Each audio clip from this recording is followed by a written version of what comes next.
You probably already know this, but there was another console announcement today, and of course I was gonna make a video for y'all. We're gonna cover the news of what Sony announced today, but we're gonna do that quickly because you all don't come to me for the news. You come to me for what that news means. You want my take on things, and I have a take on things. If you don't know me yet, my name is Matt Horton. I'm a musician and a product manager, and I am here on YouTube making tech and media analysis videos. If you do want to catch my music, however, I stream on Twitch on Tuesday nights at 7 p.m. Eastern time. I'll be there next Tuesday at twitch.tv/MattHortonMusic. I hope to see some of y'all there. All right, so let's get into what was announced. Sony covered a bunch of games, and then they finally announced the price and the release date for the PS5. The prices? $399 for the digital edition and $499 for the one with a disc drive. If you've seen my video on the Xbox, you know that this is a really competitive price. This is almost exactly in line with what I thought it was going to be. Both the PS5 and the PS5 Digital Edition come out on November 12th, and pre-orders technically start on the 17th, although it seems like Walmart actually has already started letting pre-orders happen. Like I said, the event was chock full of exclusives. If you've watched my videos before, you know that this is what I think Sony has going for them. They have exclusives down. Since Sony's goal is to sell hardware, exclusive titles are their strategy to do that. And we saw a bunch of those today. We saw Final Fantasy XVI, and I hear that's something that a lot of people enjoy. I really personally could not care about another Final Fantasy, but I'm sure it's going to be great, and I'm sure a bunch of you are going to love it. We finally saw gameplay of Spider-Man Miles Morales, and honestly, this game alone is why I am buying a PS5. The story parts of the trailer that we saw looked so much better than any of the story in the Spider-Man game from PS4, and that's saying a lot because that story was pretty great. And honestly, this gameplay is beautiful. It's clearly in the same engine, and they're clearly reusing a lot of the same interface elements, but that's okay with me. I would love to revisit that gameplay and that world, especially playing as Miles. We saw a Harry Potter game. Not sure if it's an MMO or what. Honestly, this game probably would have hit different a few years ago, but right now I am personally not trying to give J.K. Rowling any more money than I already have. Over my lifetime, I've been a huge Harry Potter fan. Y'all, I went to Harry Potter conventions. I traveled many, many miles. I've been to Wizarding World of Harry Potter in Orlando 3 times. I am the person this is targeted at, but I just cannot buy this game knowing how J.K. Rowling feels about trans people right now. Like I said, this game would have hit different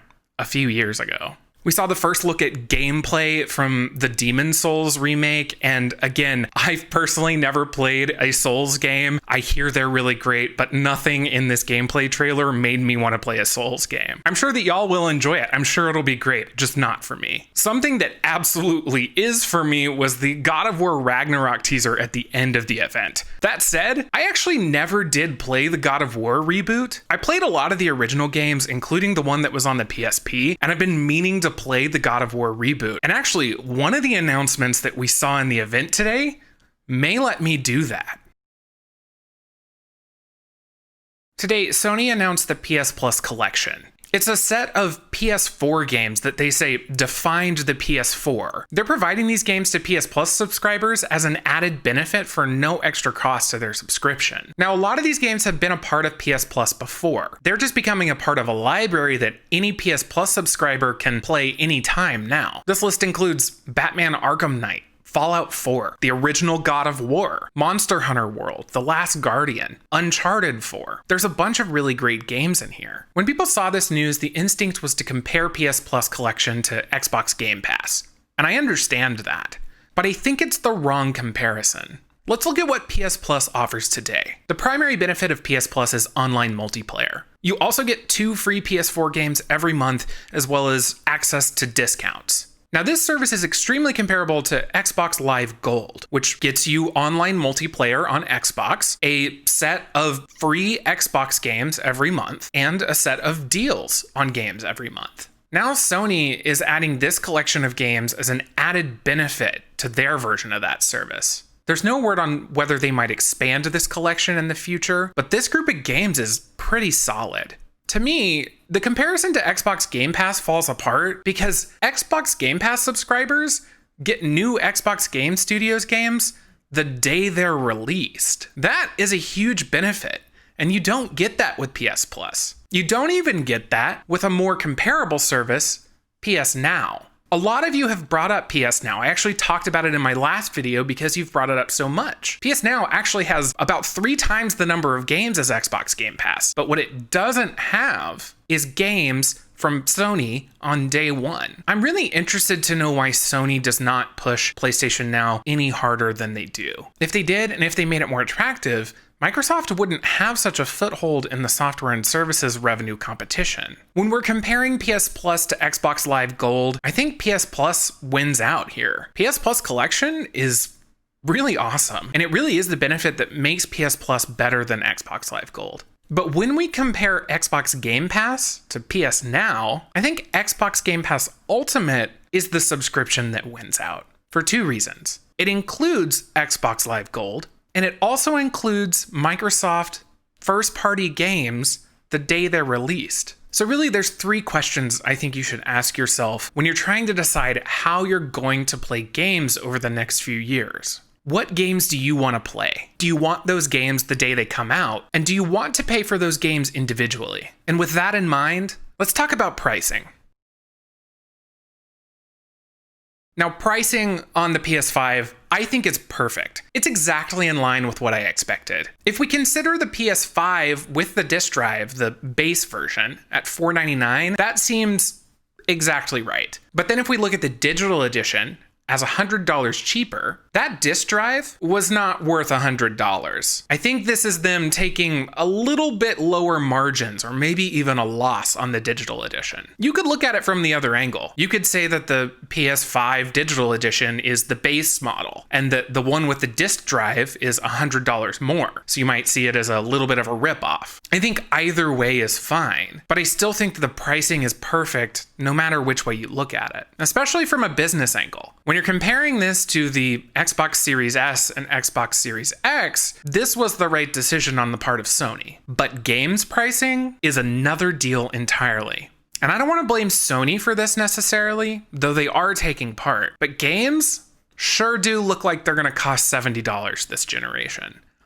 And boy, that sucks. Spider-Man Miles Morales, which is kind of a small sequel, not quite expansion, is going to be $50. And if you want to get it with a remastered version of the PS4 Spider-Man, that would cost you $70 or 80 euros. This is really interesting when you also consider that a bunch of these PS5 launch titles are releasing at the same time on the PS4. In the last couple of videos, we've talked a lot about how the price of Game Pass and the price of the Xbox Series S provide access to video games in a way that's been really limited by how just expensive this thing is as a hobby. $70 games make it even more expensive. In fact, a friend today said that between Game Pass and free games on Epic Games Store, they weren't sure that they really wanted to bother with $70 games. And that probably meant not bothering with a PS5. And that's where Microsoft has an advantage, because remember, their first-party games come to Game Pass on day one. That's a brand new game, a $70 game coming to your subscription service that's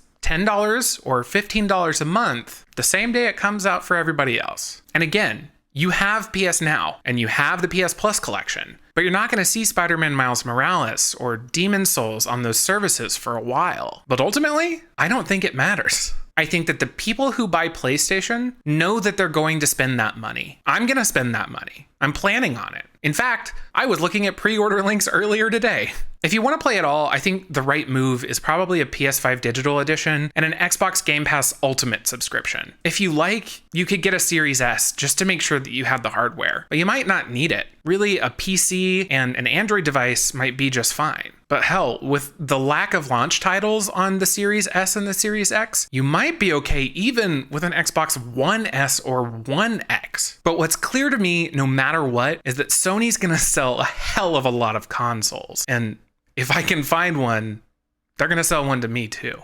But that still doesn't mean there's a console war, because while Sony is selling hardware, Xbox is still selling software and services. And if you don't know what I'm talking about, I made a video all about it. It's going to be linked right up here, if not right now, then in a few seconds. If you want to catch me doing live music on Tuesday nights at 7 p.m. Eastern time, you can go to matthorton.live. You'll find my Twitter and my Instagram there as well. I will see y'all next time. There's unforgiving road to come.